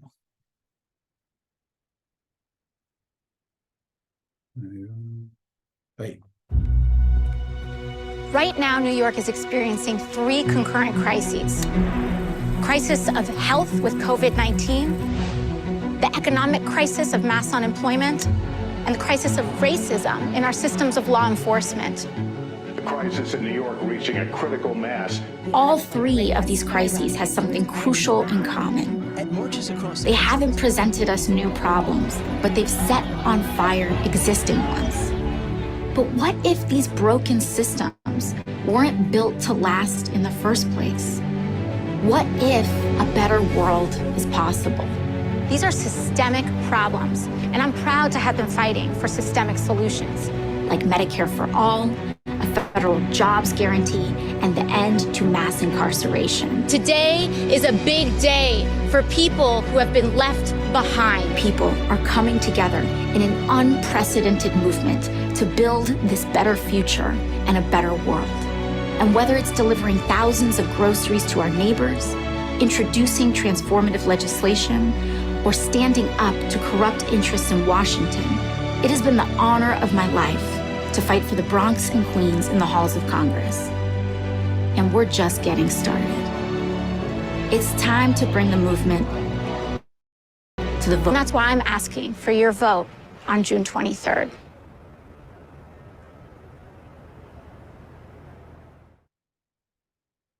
Bueno, Alexandria Ocasio-Cortez en 2018 fue muy de ruptura en su comunicación por muchas razones, no solo por su juventud, que fue una de las diputadas más jóvenes y haberle ganado a viejos, incluso en la primaria demócrata, ¿verdad? En su propio partido. Pero, bueno, estaba en inglés, pero los detalles pueden verse, está en YouTube, pero el tema es que hay una narrativa textual que viene acompañada, a veces es un poco literal, pero viene acompañada por una narrativa audiovisual. Y cuando digo narrativa audiovisual, por ejemplo, quiero decir el avance que tiene ella cuando está esto. Ella empieza caminando aquí, la vemos caminando en su barrio. No, quizás ustedes conozcan, pero yo no, el Bronx y este barrio que es donde ella, los distritos electorales de donde ella pues va a salir diputada, ¿no? Entonces vemos la calle, ahí nos vamos a escenas de lo que vemos en televisión, de lo que pasa en las manifestaciones, de todos los problemas, las crisis que ella va relatando, pero luego vemos que ella sigue caminando por el barrio, habla con gente y sigue. Es decir, ella va de un lado a otro con las imágenes que se intercalan, ¿verdad? De algunos elementos. Y luego termina en la propia calle, aquí, vamos a verla, aquí sigue entrando. Y ahí, en algún lado, avanzó, es decir, va caminando de un lugar hacia otro, y casi siempre ustedes ven que va caminando de izquierda a derecha en la pantalla como un avance hacia un lugar. Es decir, no aparece como caminando para allá, caminando para acá, luego ahí, luego acá. Hay una narrativa audiovisual que construye, que hace un camino de un lado a otro. For your vote. Ella transita de un punto A a un punto Z, ¿no? Y va pasando por lugares, y eso no se dice en el texto, a nadie le importa, pero es una narrativa audiovisual. Porque si ella va y viene, es de noche, es de día, de vueltas de noche, no entendemos, parece que da brincos entre C, G, Y, F, A, para llegar a Z, no entendemos el camino que hace. Y eso psicológicamente nos da un sentido de desorden, de no sabemos para dónde va. En cambio, ese tránsito que ella hace de un lugar a otro nos dice que progresa, que transita, que avanza en determinada dirección, que sabe a dónde ir, ¿no? Esos son elementos que están presentes en la narrativa audiovisual, que muchas veces cuando ponemos una imagen tras otra, ahí pongamos ahora que va caminando, ahora que pongamos que esté ahí, ahora pongamos que está allá, puede verse bonito, pero hay elementos que, por eso normalmente hay profesionales en la producción audiovisual que tienen en cuenta todo esto y que nos pueden ayudar en eso. Pero hay nociones que nosotros podemos tener para también hacer algunos elementos rápidos, pero que puedan ir teniendo algunas de estas nociones. Hay otros elementos en esa pieza de Alexandra Ocasio-Cortez que me parecen fabulosos, cuando hay una persona que está mirando el teléfono y de repente mira hacia arriba. Es como una especie de mirada a la divinidad, ¿verdad? A la diosa Alexandra, pero que al mismo tiempo no se coloca como diosa, sino que, pero la gente la siente como esa divinidad que viene a estar con nosotros, ¿no? Pero la vemos siempre en la calle, ayudando, y hay una serie otra serie de elementos. Yo podría hablar 3-4 horas sobre este video porque me parece absolutamente excepcional. Y hay muchos que han intentado copiar ese video, pero por ejemplo no notan que va de un lugar a otro y empiezan a caminar por cualquier lugar. Y si conoces la ciudad, porque el target de tu público es gente que conoce la ciudad, sabe que está caminando sin ton ni son en la ciudad o que está transitando en algún sentido. El lenguaje audiovisual se genera con escenas, que es la unidad mínima con sentido por sí misma. La escena es una unidad espacio-temporal. Entonces, si yo estoy en mi casa, camino, hago, hablo, digo, pero cuando ya estoy en el carro, yendo hacia algún lugar, ya es otra escena, ¿no? Entonces, la escena es la unidad mínima con sentido, pero la escena se realiza con secuencias, ¿no? Todas las tomas que se hacen de mí dando la clase es una secuencia, pero luego se corta y yo puedo estar haciendo otra cosa y es otra secuencia. Y cada toma de cámara es un plano, ¿no? Los planos hacen secuencias, las secuencias hacen escenas, las escenas hacen una producción, una pieza, ¿no? Ustedes dirán, bueno, pero ¿para qué yo quiero saber todo esto? Bueno, son nociones que nos ayudan a entender cómo construir un audiovisual, y sabemos que hay planos,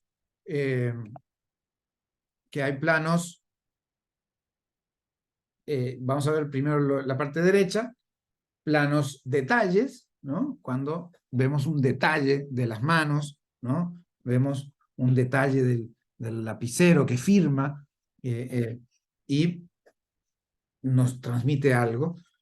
Hay primer plano, ¿no? Que es el puro rostro, ni siquiera completo el rostro. Hay un primer plano, que es la cabeza. Hay un plano medio, medio cercano, y hay un plano medio, que es el plano medio es más o menos el que tengo yo ahora, pero luego hay un plano americano que llaman, que es muy curioso. ¿Por qué se llama plano americano? Porque las películas de los westerns, que eran las películas americanas, tenían que vérsele el arma al vaquero, ¿no? Entonces, si cortabas como en el plano medio, el PML que aparece ahí, o el plano medio largo, ¿no? No se ve el revólver en la cintura. Entonces, el plano americano llega, digamos que hasta las rodillas, o un poquito más arriba. Y el plano general, que ya es la persona completa, o la acción completa, ¿no? Y el plano, el gran plano general, que ya es como muy abierto.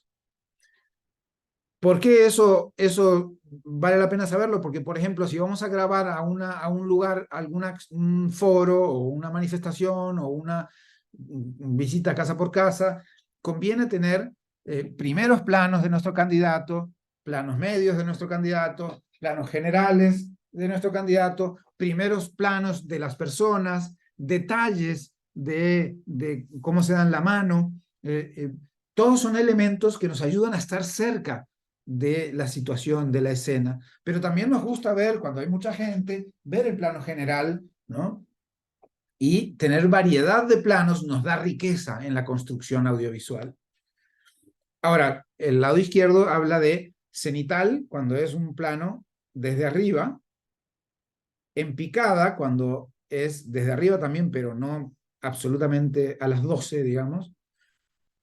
Normal, como es este plano que vemos de mí. Contrapicada, cuando es, digamos así, desde abajo hacia arriba, que da autoridad, digamos, y nos pone en un lugar como de importancia. Y nadir, que prácticamente no lo usamos nunca, pero que es desde el piso hacia abajo, pero pues nos da distintos, es un lenguaje audiovisual, nos da distintos elementos con los cuales pues comunicar con la audiencia. En el lenguaje audiovisual siempre hay un eje. Y esto parece, ya el tipo se puso técnico, van a decir ustedes, y un poco sí, pero el eje es importante porque el eje nos habla de quién está hablando con quién. Digamos que si aquí hubiese otra persona, ¿no? Y yo estoy hablando con esa otra persona, yo siempre miro hacia la izquierda en su pantalla y esa otra persona siempre mira a la derecha. Si la cámara de repente está atrás nuestra, esa izquierda y derecha cambia. Y si no se hace de forma correcta, pareciera que nos estamos hablando de espaldas, porque de repente miramos para allá y de repente estamos mirando para allá. Pero eso es solo porque la cámara cambió de lugar. Eso es lo que pasa, por ejemplo, en el fútbol, que en el primer tiempo juegan unos hacia acá y otros hacia acá. Y si la cámara va del otro lado, de repente que parece que es gol en contra, ¿no? Porque el gol está allá o está allá. Entonces, normalmente en un estadio de fútbol todas las cámaras están de un solo lado para que en el primer tiempo un equipo vaya para allá, el otro para allá, y en el segundo tiempo cambien de lugar, pero siempre visto desde el mismo lado. Nunca se transmite desde el lado. A veces hay una cámara apuntando y se avisa. Ángulo inverso. Se avisa. Porque hay un detalle que se captó mejor de este lugar. Pero la transmisión general se hace siempre de un lado. Ese es el eje. Es la línea imaginaria que hay en la mirada de los personajes. ¿Para qué sirve esto? Porque esto transmite, comunica cosas con el público. Acá, esta es una explicación. Vamos a poner el minuto 4:37. Por aquí, más o menos. Para ver una escena que para mí me parece fantástica. A ver.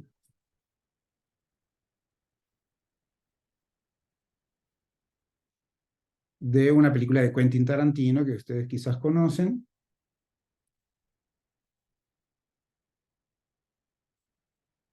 Muy buenas internet, ¿qué tal? ¿Cómo estáis? Espero que bien. Hay escenas con ejes más complejos, como es el caso de Reservoir Dogs de Quentin Tarantino, un movimiento orbital sobre personajes que están interactuando entre sí. He elaborado esta animación que marca los movimientos de cámara y los ejes que forman las interacciones entre los personajes. ¿Quién cojones es Toby? Laika Virgin no trata solamente de una chica sensible y un tipo simpático. Esa es True Blue. Sí, sin duda eso está muy claro. ¿Cuál es True Blue? ¿No has oído True Blue? Fue un exitazo de Madonna. ¿Qué cojones te pasa? ¿No oyes la radio? Oye, no he dicho que no la haya oído. Solo he preguntado de qué va. No soy fan de Madonna. A mí tampoco me enrolla. A mí me gustaba al principio en Borderline, pero desde Papa Don't Preach paso de ella. Me estáis liando. Con tanto rollo ya no sé lo que os estaba diciendo. ¿Qué coño era? Y si te ves forzado, yo que sé por qué, a romper el eje... Ahí se rompe el eje, realmente, pero con una razón. ¿Por qué? Porque vemos una mesa de discusión y nos sentimos como que estamos ahí fisgoneando qué es lo que está pasando en esa mesa de discusión. Yo me imagino, y lo hemos hecho, anuncios políticos, en donde esa mesa de discusión es una mesa, por ejemplo, de técnicos que están estudiando el programa de gobierno y que tienen ideas y que aportan uno a otro y para mostrar que tenemos un equipo de trabajo, queremos poner la cámara fisgoneando esa reunión interna de trabajo, casi como que estamos ahí y nadie sabe que estamos ahí escuchando lo que están diciendo. Obviamente está todo preparado, pero mostramos equipo, y la escena, me puse muy técnico, es cierto, pero la escena rompe el eje muchas veces, pero lo está haciendo de tal manera que acompañamos la toma y entendemos que hay una mesa y entendemos cómo están funcionando las interacciones. Entonces, bueno, las reglas están para romperse también, pero hay que conocer primero para poder romperlas. En todo caso, es bien interesante Muy buenas. la posibilidad de hacer este tipo de escenas en donde hay un trabajo colectivo y lo podemos ver desde distintos ángulos, incluso con una sola cámara. Es decir, si nosotros tenemos nuestro teléfono, somos unos asesores que estamos ahí, ahí hay un grupo de gente discutiendo y nos movemos lentamente mientras está sucediendo algo que pueda ser público, por supuesto, porque no vamos a estar saltando así soltando el material interno. Bien, más o menos llegué al final, pero quería terminar con una... Bueno, son 58 segundos. ¿Me da tiempo, Abraham? ¿O estamos sobre...? Siempre hay tiempo para un buen video. Este es un clasicazo y es de Ronald Reagan. Un clasicazo, me imagino yo, de los 80s, ¿no? Porque era la reelección de Ronald Reagan. Eso debe haber sido el 82, 80 y por ahí, ¿verdad? Yo era muy chico y vivía en México en ese tiempo, además. Pero vamos a ver cómo funciona un video de reelección. It's morning again in America. Today, more men and women will go to work than ever before in our country's history. With interest rates at about half the record highs of 1980, nearly 2,000 families today will buy new homes, more than at any time in the past 4 years. This afternoon, 6,500 young men and women will be married. And with inflation at less than half of what it was just 4 years ago, they can look forward with confidence to the future. It's morning again in America. And under the leadership of President Reagan, our country is prouder and stronger and better. Why would we ever want to return to where we were less than 4 short years ago?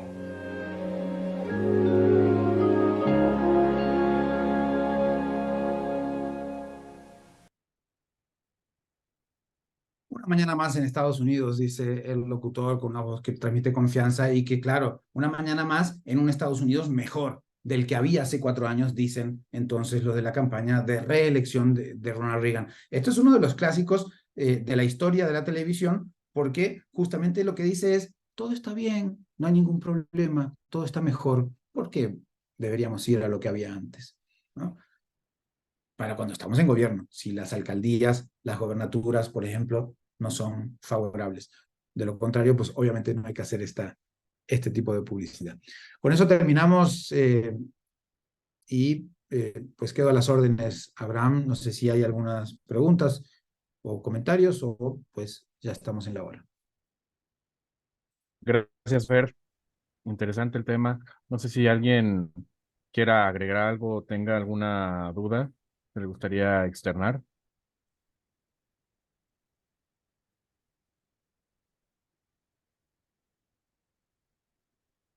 No se amontonen, ¿eh? Quiero pensar muy bien que entonces todo quedó claro, Fernando.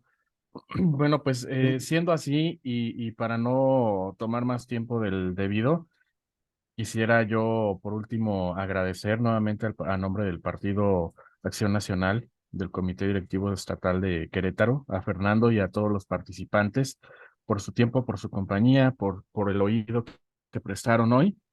Y por último, quiero pedirles un pequeño favorcito. Si me ayudan, los que puedan, ojalá que todos o la mayoría, a prender sus cámaras para tomar una captura que nos permite a nosotros evidenciar ante el Instituto Nacional Electoral lo necesario de acuerdo a la legislación que nos mandan. Tenemos que entregar una evidencia ahí de las personas que participaron. Entonces, si me ayudan encendiendo sus cámaras, se los voy a agradecer y vamos a tomar una fotografía. Para ver que sea cierto que estamos aquí, ¿verdad? Es correcto, ajá. Que no andamos ahí poniendo nuestro celular, la computadora, la tablet, con la misma persona. Muy bien, un gusto verles a todos. Bien, gracias. Gracias que están abriendo sus cámaras. Entonces vamos a la de 3. Mirando Ahí la va cámara. un par de personas más. Me va. Viendo hacia la cámara. A la Bien. 1, a las 2 y a las 3. Es muy curioso Excelente. cuando miramos, cuando yo los miro a ustedes, ustedes ven que no los estoy mirando a ustedes, pero cuando no los miro a ustedes, ustedes creen que los estoy mirando a ustedes. Entonces es muy raro esto del Zoom, como la mirada a la cámara hace que parezca que los estoy mirando, pero justamente es el momento donde no los estoy mirando.